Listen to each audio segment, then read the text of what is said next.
Have you ever wondered why the world is the way it is today? Why your society has certain customs, why your government operates in a particular manner, or even why you hold some of the beliefs you do? The answers, more often than not, are not found in the fleeting headlines of the present, but are deeply embedded in the past. Welcome to the first episode of our journey into the human story. Today, we're not just asking what is history. We're exploring why it matters profoundly to each of us, how we piece it together, and how we can navigate its complexities with a clear and critical eye. Forget the dusty textbooks and endless dates for a moment. History is alive, it's dynamic, and it is one of the most powerful tools we have for understanding ourselves and the world around us. So, what is history? At its simplest, history is the study of the past. But it's so much more than just a catalog of events.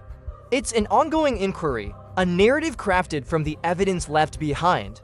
It's the story of change over time, how societies, cultures, ideas, and environments have transformed, and how humanity has shaped and been shaped by these transformations. It is crucial to distinguish between the past, everything that has ever happened, and history. The past is vast, chaotic, and largely unrecorded. History, on the other hand, is our attempt to understand and explain parts of that past. It's an interpretation, a selection of events and stories deemed significant enough to remember and analyze. It's not just about what happened, but why it happened and what its consequences were. For many, the word history conjures images of memorizing names, dates, and battles. And while those elements can be part of it, true historical study is an active, investigative process. It's about asking questions, seeking evidence, evaluating sources, and constructing coherent explanations. It's a discipline that breathes life into the people and societies that came before us, helping us to understand their triumphs, their struggles, their innovations, and their follies. Now, why should we dedicate our time to studying something that's already happened? Why does history matter in our fast-paced, future-focused world? Firstly, history helps us understand the present. The world we live in today is a direct product of past events and decisions. Our political systems, legal frameworks, social structures, cultural norms, and international relations are all legacies of historical developments. To understand why a nation behaves a certain way, why certain conflicts persist, or why societal inequalities exist, we must look to their historical roots. Without this context, the present can often seem confusing or arbitrary.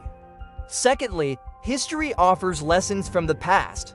While it's often said that history repeats itself, it's more accurate to say that patterns emerge and similar challenges recur. By studying past successes and failures, we can gain insights into how to approach present-day problems. For example, understanding the conditions that led to past economic crises can inform current financial policies. Recognizing the warning signs of escalating conflicts based on historical precedents can guide diplomatic efforts. History provides a vast database of human experience, offering cautionary tales as well as inspiring examples of progress and resilience. Thirdly, studying history develops critical thinking skills. This is perhaps one of its most valuable contributions. Historians are like detectives. They gather evidence from various sources, assess their reliability, identify biases, and construct arguments based on that evidence. This process hones our ability to analyze information critically, to distinguish fact from opinion, to evaluate different interpretations, and to communicate complex ideas clearly and persuasively. These are skills that are indispensable in any field of study and in everyday life. Fourthly, history fosters empathy and perspective. By stepping into the shoes of people from different times and cultures, we begin to understand the diversity of human experience. We learn that our own way of life, our own beliefs and values, are not the only ones, nor are they timeless. This can break down prejudices, encourage tolerance, and give us a more nuanced understanding of different societies and viewpoints. It allows us to see the world through multiple lenses. And finally, history informs citizenship and decision-making. In a democratic society, informed citizens are essential. Understanding the history of our own nation and the world helps us to participate more meaningfully in civic life, to evaluate political rhetoric, and to make informed choices. It helps us understand the origins of our rights and responsibilities. So how do historians actually do history? How do we reconstruct and understand these past events? This brings us to the historian's toolkit, starting with a fundamental concept: timelines. Timelines are more than just lists of dates. They are frameworks that help us organize events chronologically, understand sequences, and identify patterns of cause and effect. They provide context. Knowing when something happened in relation to other events is crucial for understanding its significance. A timeline can map the rise and fall of an empire, the development of an idea, or the life of an individual, showing us the flow and rhythm of the past. The actual building blocks of history, however, are sources. Historians primarily work with two types: primary and secondary sources. Primary sources are original materials created during the time period being studied, or by individuals who directly experienced an event. They offer a first-hand account. Think of letters, diaries, official government documents, speeches, photographs, artifacts like pottery or tools, interviews with eyewitnesses, and even art or music from the period. Primary sources are incredibly valuable because they provide a direct window into the past. However, they must also be approached with caution. They can be incomplete, reflect personal biases, or even be intentionally misleading. Secondary sources, on the other hand, are works that interpret or analyze primary sources. These are typically created by historians or scholars after the events have taken place. Examples include textbooks like this one, scholarly articles, biographies, and historical documentaries. Secondary sources benefit from hindsight and can synthesize information from multiple primary sources to offer a broader understanding. But they too are interpretations, shaped by the historian's own perspective and the questions they are asking.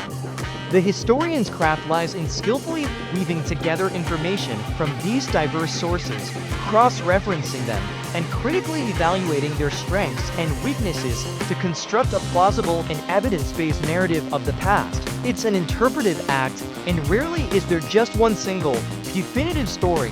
This leads us to one of the most significant challenges in studying history: understanding and avoiding bias. Bias in a historical context refers to a tendency or prejudice that influences how an event is interpreted or presented. No historical account is perfectly objective because history is written by humans, and humans have perspectives, beliefs, and cultural backgrounds that shape their understanding. There are several types of bias to be aware of.